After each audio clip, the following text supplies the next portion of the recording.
दोस्तों, पहले भाग में आपने देखा कि किस तरह नितिन अपनी ज़िंदगी से हार मान चुका था और अपनी ज़िंदगी को उठाने के लिए काले जादू का सहारा लिया।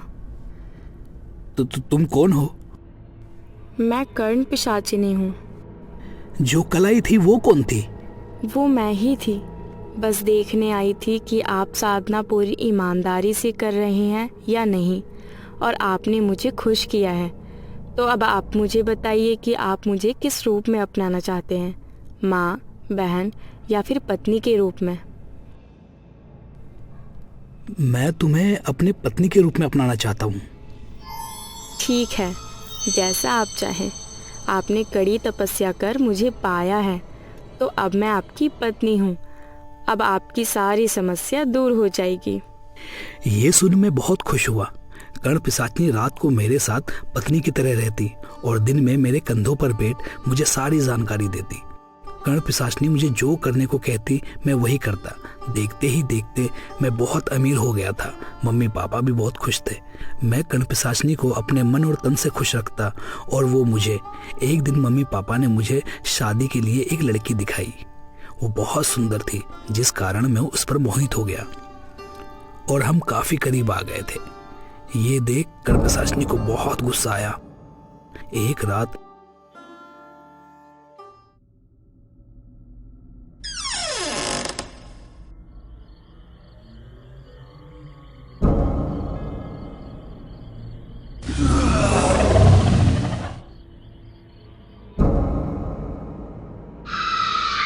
कर्ण पिशाचिनी ने उस लड़की और मेरे माता पिता को मार दिया और उनका दिल निकाल कर खा गई। उसके बाद कर्ण पिशाचिनी मेरे कंधों पर बैठ मेरे कानों में चीखती चिल्लाती। मैं दिन रात अपने आप को कमरे में बंद रखता। मैं रातों को भी सुकून से सो नहीं पा रहा था। कभी तकिए से अपने कानों को दबाता तो कभी कानों में रुई लगाता, पर कर्ण पिशाचिनी की आवाज़ मुझे साफ साफ सुनाई देती। वक्त बीतता गया। देखते ही देखते जो दौलत मैंने कमाई थी वो सब खत्म हो चुकी थी। कर्ण पिशाचिनी को खुश कर जो वरदान मुझे मिला था वो एक श्राप में बदल चुका था, क्योंकि कर्ण पिशाचिनी अपने साधक को किसी और औरत के साथ कभी नहीं देख सकती। मैंने खाना पीना सब छोड़ दिया था। ना मैं किसी से मिलता और ना ही किसी से बात करता। मैं बहुत कमज़ोर हो चुका था। मरने से हालत हो चुकी थी मेरी, और मैंने जिसको भी इस बारे में बताया उसने उन सबको मार दिया। तभी मुझे याद आया कि तेरे पापा तो पंडित हैं और मुझे इस मुसीबत से बाहर निकाल सकते हैं। नितिन अपनी पूरी कहानी बताने के बाद वहाँ से अपने घर वापस आ जाता है। अमन भी अपने घर वापस आकर अपने पापा को सारी बात बताता है और अमन उनसे विनती करता है कि वो नितिन को कर्ण पिशाचिनी से छुटकारा दिलवाए। अमन के पिता बेहद प्रसिद्ध पंडित हैं। वो किसी भी भूत, प्रेत, चुड़ैल, पिशाच किसी से भी छुटकारा दिला सकते हैं। उन्हें ये सिद्धि अपने पूर्वजों से प्राप्त है। अमन के पिता राजी हो जाते हैं और पूजा की तैयारी में लग जाते हैं, और अमन भी उनकी सहायता करता है।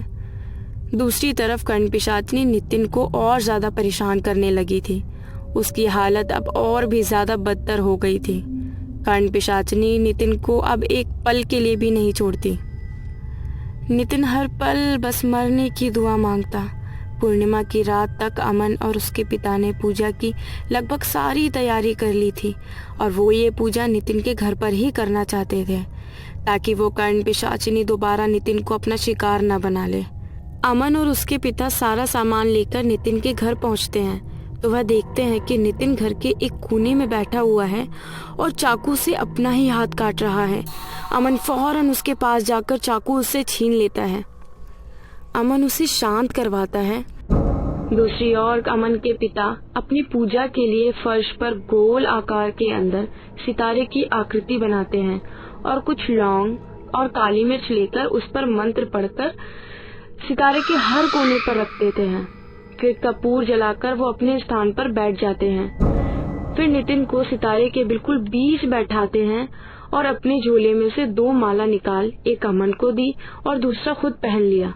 चारों ओर सन्नाटा था।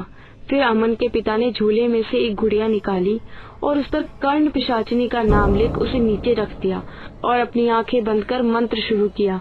अमन और नितिन ने भी अपनी आंखें बंद कर ली थी। अमन के पिता मंत्र जाप कर ही रहे थे कि अचानक उन सबको भूकंप सा महसूस होने लगा। चीजें अपने आप इधर उधर गिरने लगी। डरावनी, भयानक, अजीब अजीब आवाजें आने लगी। एक फूल का गुलदस्ता अमन के पिता से तेजी से टकराकर टूट गया, पर अमन के पिता ने अपना मंत्र चालू रखा। कर्ण पिशाचिनी अब और भी ज्यादा गुस्सा हो चुकी थी। आवाजें और तेज आने लगी थी। चीखने चिल्लाने की आवाजें और तेज हो चुकी थी। अमन ये सब देख डर से कांपने लगा। फिर एकाएक सारी आवाजें बंद हो गई। सब कुछ एकदम शांत हो गया। जैसे ही अमन ने आंखें खोली तो वो नितिन को वहां ना देख चौंक गया। उसने यहाँ वहां देखा पर नितिन उसे कहीं नहीं दिखा। तभी अचानक अमन ने देखा कि नितिन कमरे के एक कोने में बेहोश पड़ा है। धीरे धीरे नितिन का शरीर नीला पड़ रहा था कि अचानक हंसने की आवाज आने लगी। अमन ने देखा कर्ण पिशाचिनी दीवार पर उल्टी लटकी थी और जोर जोर से हंस रही थी।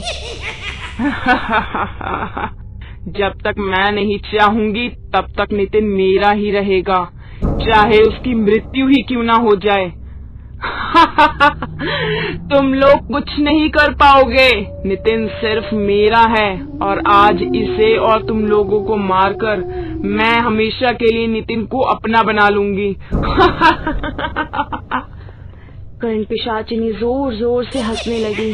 कभी वो दीवार पर चलती तो कभी पंखे पर उल्टा लटकती। अचानक नितिन का शरीर अकड़ने लगा और उसके शरीर पर जगह जगह अपने आप नाखूनों के निशान पड़ने लगे और वो निशान इतने गहरे होते कि उनमें से खून निकलता। ये देख अमन घबराने लगा और रोने लगा।